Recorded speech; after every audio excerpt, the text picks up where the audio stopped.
the poison, the poison and toxicity that's been lodged in the heart, like the venom. We don't give ourselves a chance to extract the venom through those means. Like we think that raging out is unhealthy, so we keep that energy in. We think throwing a tantrum is unhealthy or childish. We keep that energy in. But what you're saying is so healthy. Not only is it healthy, but that sounded like a spiritual awakening. And first you saw it through someone else. Like you didn't even do it yourself. You saw it through someone else. Like you saw her raging out in just full-blown release, like no shame, no blame, no guilt, nothing, just letting it all hang out. And you said you shed tears, you cried. So it gave you an emotional release to see her release. It showed me that I wasn't meeting my emotions. It showed me that I didn't feel safe enough to even do that in my own body. And so many of us, right? We feel the emotions, but we don't complete the emotion. There has to be a completion of it. So many of us, we allow ourselves to get angry. We allow ourselves to get sad. We might even express that outwardly, but we don't bring safetyness back into the body. We don't steal it off. And so I think it's kind of unhuman of us to deny the fact of that rage and that anger within us. Once again, that's a human emotion. It's literally what we came here to experience. And how could we not feel certain grief and rage and certain things when we see even not only the things our inner child have gone through, because all of us have experienced pain and trauma, but even the state of the world, even the state of what some of our ancestors have gone through. Like there's so much collective rage within us that rage is actually sometimes the doorway to transformation, because underneath all of that is love. It's love that wasn't met. And so when we don't allow ourselves to express that rage, that full range of emotion, and then bring safetyness back into the body, it's just so suppressed. And so when I seen her in that state, it broke my mind, because they teach us that if you go out in public right now and have a certain tantrum, or even if you have a certain emotion come up, a lot of people might look at you as crazy. A lot of people might look at you as even like you don't know how to handle your emotions. It's like we perceive suppression as handling emotions, when in reality expression is actually handling emotions. And so it showed me that I had been suppressing so much and didn't even know. I was like, oh, I'm allowed to express that. I'm allowed to tap into that. You have permission. Yeah. And it even sounds like, Ariana, like, correct me if I'm wrong here, but it sounds like if we do give ourselves the opportunity to express even all of the stress, the things we've suppressed, that would actually prevent us from unleashing it in an unhealthy way. If we can unleash it, pre-unleash it in a healthy way. Why? Because when we don't, it gets stuck in the body. And so that's when we start to get annoyed. And that's when we start to dump, and project on every single person around us, because we're simply just not dumping it out of ourselves. So, for example, back to the inner child, right? Just like we said, inner children are emotionally intelligent. They don't hold back anything. They have tantrums. Now, I'm not saying that in every scenario the tantrum is the best thing to do for that child, because of course it can determine, like, where are you guys in a grocery store, what is the core thing underneath it. But the tantrum itself isn't the problem, actually, because they know how to express the emotion. So for us, once again, we are reparenting the inner children. The inner children are still within us, and for most of us, our consciousness and our minds and our body literally gets stuck at the age where heavy trauma happened. So when you're actually able to go meet that inner child, go find yourself a space where you're alone, you know, punch into the pillow, like cry, kick your feet, like scream, like let it out completely, and then come back to the somatic healing where you bring safetyness back into the body. That inner child is getting freed from that timeline, from that illusion, from that trauma, from that belief, because that's all they ever wanted to do anyways. They wanted love, they wanted to be seen, they wanted to express. So that's what you're doing when you're in a rage ceremony with yourself. You're expressing, you're seeing yourself in that spectrum, you're accepting it. Because once again, most of us don't want to accept the fact that we have deep rage within us. We have deep sadness. We have deep emotion. Some of us are even scared of it, the depths of it, because it's that strong. But like underneath that is so much pleasure. It's so much love. Wow. It's almost like we're afraid of our own power. You know, that, what was it? There's like a Williamson, I forget her name, Melissa Williamson or Marion Williamson. Someone said, our deepest fear is not that we are inadequate, but our deepest fear is that we are powerful beyond measure. And it sounds like that is along those lines. It's like we're actually afraid of those emotions because it's like we're afraid of our own power. We're afraid of something that is too powerful, you know, that we don't know how to control, or we don't know how to tame, or we don't know how to train. You know, we're afraid that it's just going to unleash chaos, or that it'll make it so that it's not controllable. Like we want to rein it in, we want to hold it in, we want to, you know, contain it. But you're saying don't think about trying to contain it, like let it out. Yeah. You know, let it out of the container, or else you'll suffocate. You have to. Yeah. So many things are gonna happen in our life, time and time again, where you might go through breakups. People around you are gonna die. Your dream life might get crushed because you're asked to go step under the timeline. Someone's house could burn down. There's so many things in life that are going to happen to you where you're going to get met with that uncomfortability, with sadness, with rage, with grief, all those things. We have to express it. It's if we keep it in the body, this is how we start to see sickness. This is how we start to get depressed. Yes, depressed. And if you're depressed, you go into deep rest. Oh my God. So when you said bring safety into the body, you touched your arm physically when you said bring safety back into the body. You said that the come down for the rage ceremony, when you brought it back, you know, that everyone started, you said, touching themselves, or was it like sensual? Was it, on what level was it that people were really connecting with themselves through touch in that way? So, it looks different for everyone because we're all so uniquely individual and unique, right? But because the body keeps score, the body holds memory, the body is literally like a library. When we work with the body, we release so much. And so when we walk through the sadness and then we tapped into the anger, once again, we have to close the emotion, because if the anger lingers, that's when destruction starts to happen.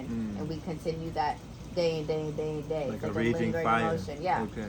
Right? So when you don't close it, that happens. But when you close it and you bring safetyness back in the body, oftentimes it does look like pleasure. You have to find the pleasure in the pain. So for many of us in that room, it was the hips, because as women, like that's the womb space. So much trauma is stored in the womb, in the hip space. And so for some of us, it's hip circles. It's moving our hips. Some of us, it's literally like bringing touch to your body, whether it be through squeezing it, talking into your body, like I'm here, we're good. For some of us, sensually touching yourself. It could be touching your face, like literally just reminding and showing your body that it's loved, that it's safe, that you feel it. You remember what it was for you in the room? Everything. So all of the above. For you were the hips. Yeah, I remember after that rage, I couldn't even talk. My throat, I was screaming so much. So I was bringing deep breath into my body, and then I closed my eyes and I started swaying side to side. I let my hips start moving, started rubbing my arms. I started just feeling my fingers, and then eventually by the end of it, I found myself dancing. And it was the best dance ever.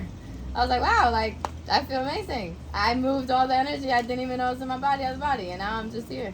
You know, Shakira said the hips don't lie. She has a lot of message in that, honestly, because that's where so much of the trauma is held. So much of it. And I see it all the time, even when I teach yoga. When you have a certain position, when you're teaching yoga and you put people in certain asanas that are working with the hips, especially when you're holding it for extended amounts of time, people's energy changes. People cry. People get irritated. People get mad. Why? Because that energy is held there in the body. Hold a lot. Yeah. Just even in that pelvic region, just in the hip.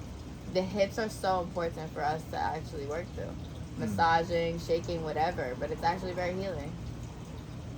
Why do you feel, Ariana, that people find it necessary to perhaps take ecstasy or do MDMA to get into that sensual, tactile touch and feel like, people will talk about when they're doing ecstasy or MDMA or these things that fire off these feel-good feelings or this chemical cocktail of really getting in tune and like people will just touch anything that feels soft or feels, and they're just really in the present moment with themselves or with another person or connecting on that level, when you can just do it without any substance. Like what y'all were doing was without any substance. It was just completely just in the moment, no judgment.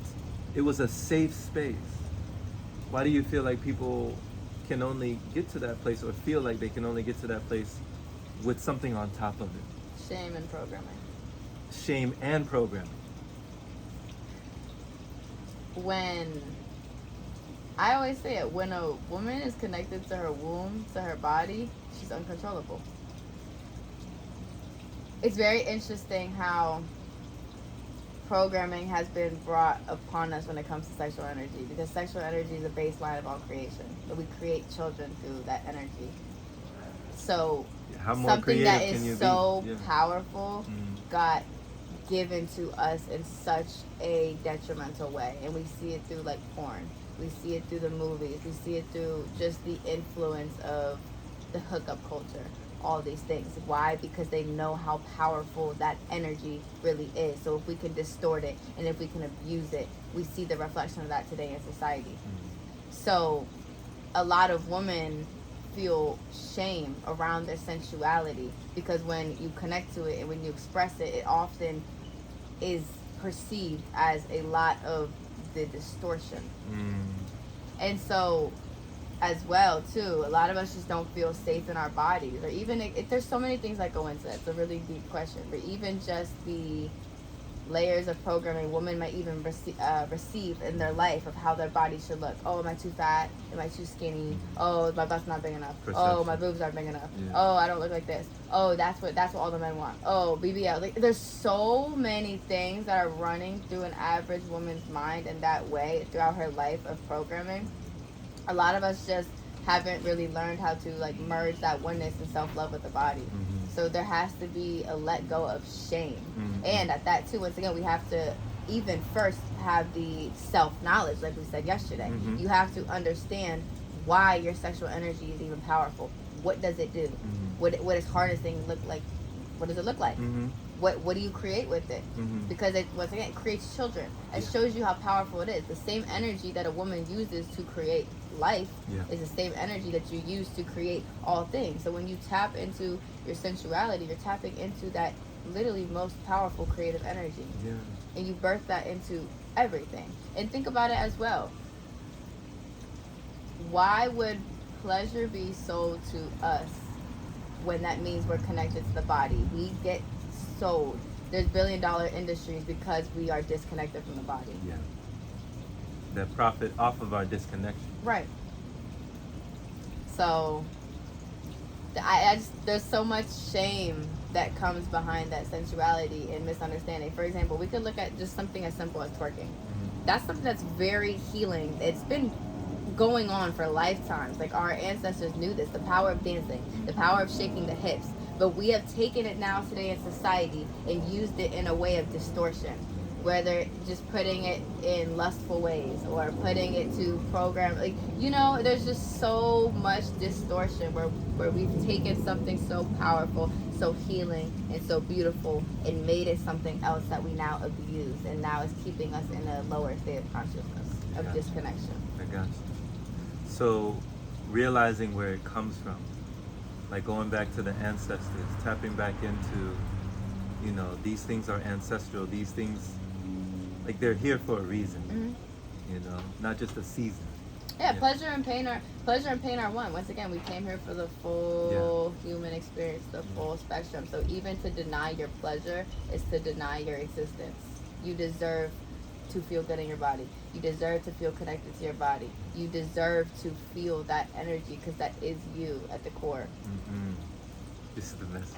This is it. This is it. Oh my God. You've been going in. You've been going in. I don't know. I mean,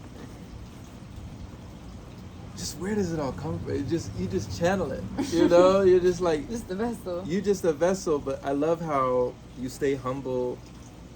You're so modest, and you stay available. You know, you let it come through. You just let it come through however it needs to. And I feel your passion, I feel your conviction, and I feel your energy during certain times where you really want to drive something home because it touches you that much. Like, it's really on your heart. Like, you got to get it off your chest. Like, I need people to know this, you know, I need to show this. So I love that you're so passionate in that way because it transcends, it transfers, it transmits.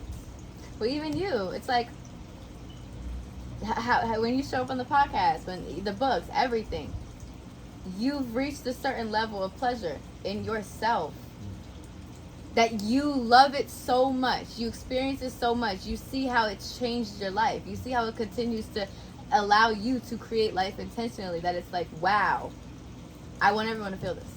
I want everyone to remember this because it's already within them. It's right. It's available to us right now. It's a second away. It's a choice away. It's right here, right now. And it's like I feel like when you tap into that, when you feel that, the desire for others, that connection for others too, is so strong. It's like a fire.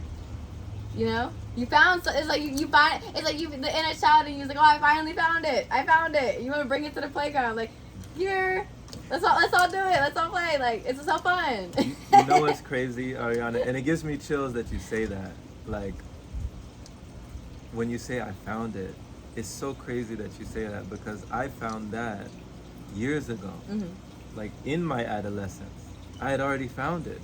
I just, for some reason, there was a large period of my life where I ran away from it. And I forgot that I had already found it. And I was actually searching for treasure, not realizing that the diamonds were like right there all along. Like, I was standing on acres of diamonds looking for gold. You know what I mean?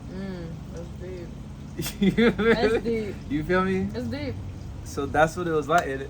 So finally, when I came back, I was like, oh my God, like, it was right here the whole time.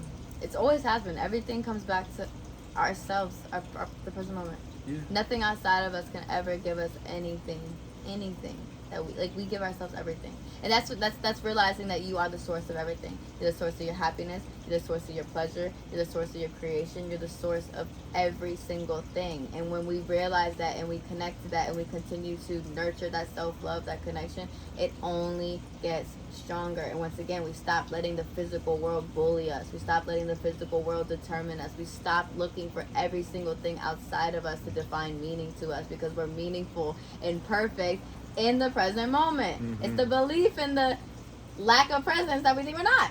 It's just like time collapses. Like, I love conversations like this. I love connecting with you because once again, we just see everything collapses right here, right now. Mm-hmm. Everything is perfect and present. Whatever you say is. Mm-hmm. Whatever is. Mm-hmm. You can feel happy now. You can bring pleasure to your body now. You can be grateful now. Nothing has to change externally for you to feel that now. Yeah. You can close your eyes right now and go anywhere you want in your mind. You can visualize anything. You can believe anything. You can go on a tangent of thoughts that excite you and get so excited. It's like everything just happens right now. Yeah. It's always been you. It's always been you. And I think that's also hard for us to come to sometimes when we're in that conflict because it's like, it's always been me. I'm the problem, but I'm also the solution. Woo! I have to take accountability because it's always been me. It's you. Think about it. You want food. You want sex. You want this. You want that. It's really just a feeling that you want, but the feeling is already inside. It's just you choose to connect to it now. Right. It's always been you. Yeah, and every single time it's funny. Like when we engage with the external things, what do you still come back to? You. You can't run away from a thought. You can't run away from a feeling. You can't run away from a trauma. You can't run away from things because it's simply inside of you. And there's no running away from yourself. You put all the food in your body you want. It's still going to be there. Yeah. Everywhere you go, there you are. Yeah. You look You in the can't mirror. run away from yourself. Yeah, yeah. It doesn't. You can't run away from yourself ever. Oh my God. Everywhere you go, you're with you.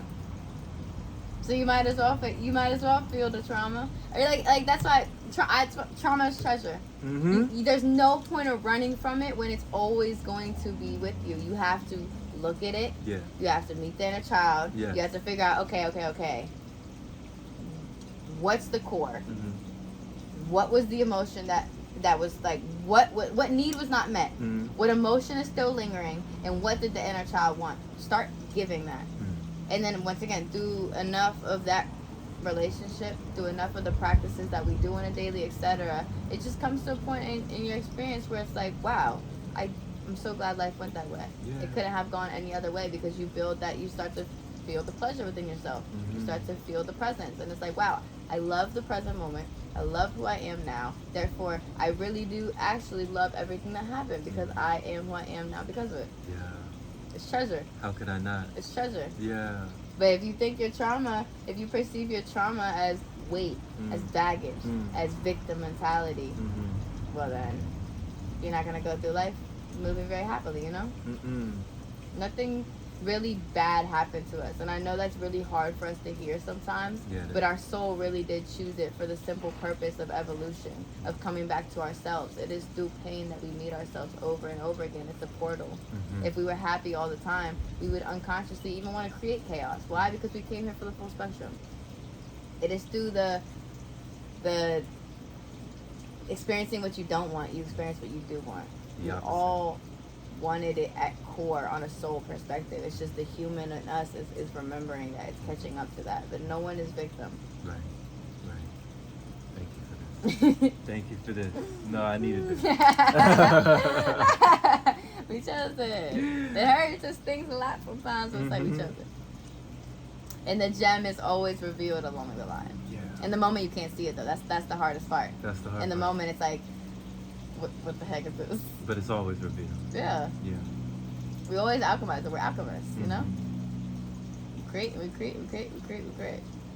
you. It's so cool. Thank you. Oh my gosh. Thank you.